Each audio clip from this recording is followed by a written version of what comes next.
देखिए कोई भी बीमारी अगर वो जानलेवा ना हो तो लोग उसके बारे में चिंता कम करेंगे।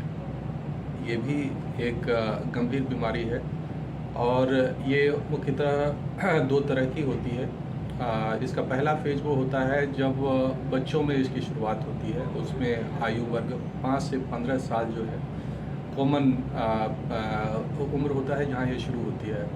और उस समय जो पहला अटैक होता है उसको हम लोग एक्यूट रूमेटिक फ़ीवर कहते हैं। और एक्यूट रूमेटिक फ़ीवर के बाद सालों बाद चलकर उनका दूसरा एक उसकी जो जैसे कि कोई चोट कहीं लगी और उसका घाव हील होने के बाद जो बची हुई जो चीज़ें होती है जो हील करने के बाद जो आपके स्कार बनते हैं या कुछ बनता है तो उसका जो दुष्प्रभाव मनुष्य के ऊपर होता है।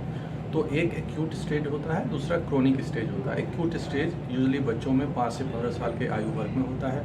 इसके 2-4 हफ्ते पहले ऐसा होता है कि आपको थ्रोट इन्फेक्शन जिसको कहते हैं, गले में कोई इन्फेक्शन हो जाता है एक ख़ास तरह का स्ट्रेप्टोकोकस जो कि कॉमन इन्फेक्शन है। उसी इन्फेक्शंस की वजह से ये शुरू होती है तकलीफ़।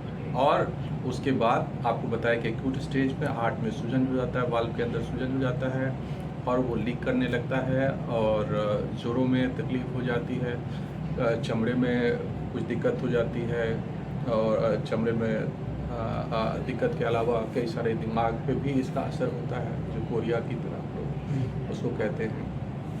एबनॉर्मल मूवमेंट्स न्यूरोलॉजिकल इफेक्ट होता है। और क्रोनिक जो केसेस होते हैं उसमें वाल्व सिकुड़ जाता है, वही जो सूजन होती है वो जब हील करती है तो वाल्व में सिकुड़न आ जाता है। तो फिर उसके नॉर्मल प्रवाह में, ब्लड के प्रवाह में हार्ट के दौरान रुकावट आती है, जिससे उसके पहले जैसे अगर बाएं तरफ की रुकावट हुई तो बाएं तरफ के हार्ट की जो वाल्व है उससे पहले लंग्स होती है तो लोगों की सांस फूलनी ज़्यादा दिक्कत होती है। इसी तरह से अगर वाल्व लीक करती है तो लोग ज़्यादा धड़कन करने की समस्या से इस तरह से आपके सामने प्रेजेंट करते हैं। और फिर उसके लिए कुछ लोग की उसमें जान भी जा सकती है अगर सही समय पर समुचित इलाज ना किया। मैंने आपको बताया कि जैसे रोमेटिक हार्ट डिजीज़ से एक जो सबसे कॉमन है कि आपको बताया कि ये इस पर निर्भर करता है कि कॉम्प्लिकेशंस उस में आपके रोमेटिक हार्ट डिजीज़ की वजह से किस तरह की गड़बड़ी आई है और गड़बड़ी बाएं तरफ में आई है या दाहिने तरफ में आई है।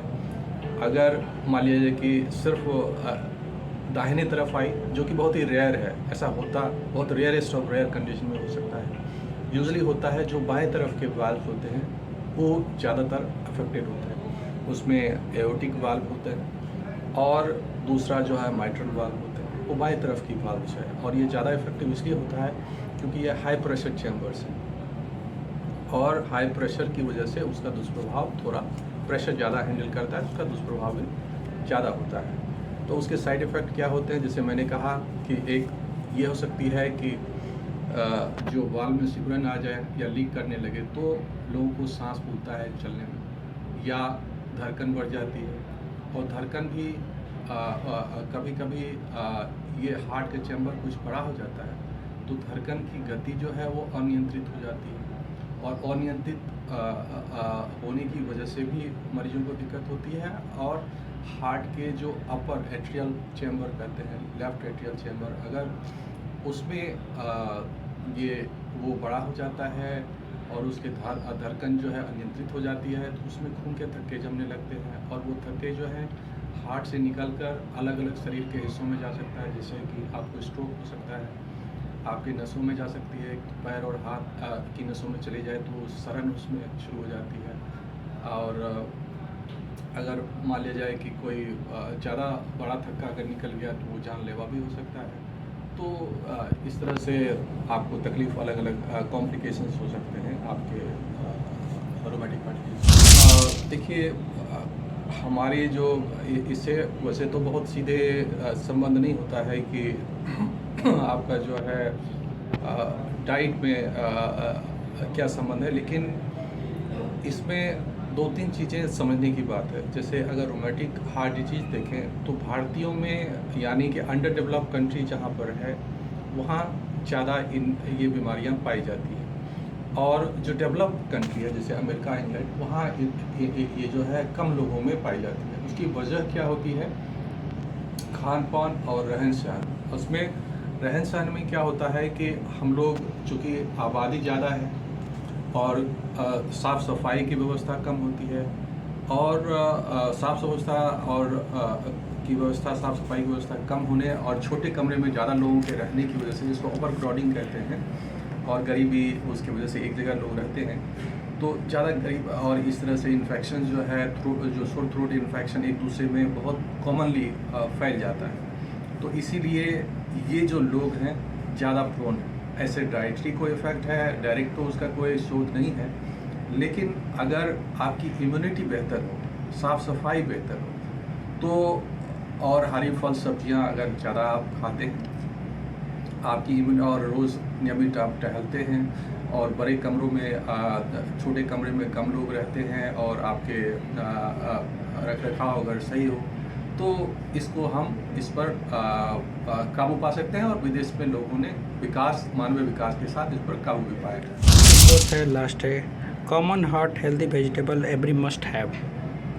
देखिए क्या है कि चाहे हार्ट ही नहीं, बल्कि अगर आप हरी फल सब्जियां खाते हैं और नियमित व्यायाम करते हैं तो न सिर्फ हार्ट, बल्कि आपको हार्ट की बीमारी तो कम होगी ही होगी, उसके अलावा हार्ट से संबंधित ब्लड प्रेशर कम होगा, शुगर कम होगा, और ब्लड प्रेशर शुगर से संबंधित खून की नलिका में और भी जो दिक्कत होती है, जैसे ब्रेन स्ट्रोक या ब्लड प्रेशर से दिमाग की नस का फट जाना, या फिर पैरों की नसों की खराबी आ जाना, किडनी की खराबी आ जाना, तो हरी फल सब्जियां और व्यायाम होने से न सिर्फ हृदय बल्कि संपूर्ण आपकी इम्यूनिटी, जो रक्षात्मक प्रणाली है वो बेहतर होती है, और आपके हृदय के जो नेचुरल कोलेटरल्स हैं वो डेवलप होते हैं, आपकी एक्सरसाइज कैपेसिटी, और जिसको आप ताकत, आप समझते हैं एक आम आदमी के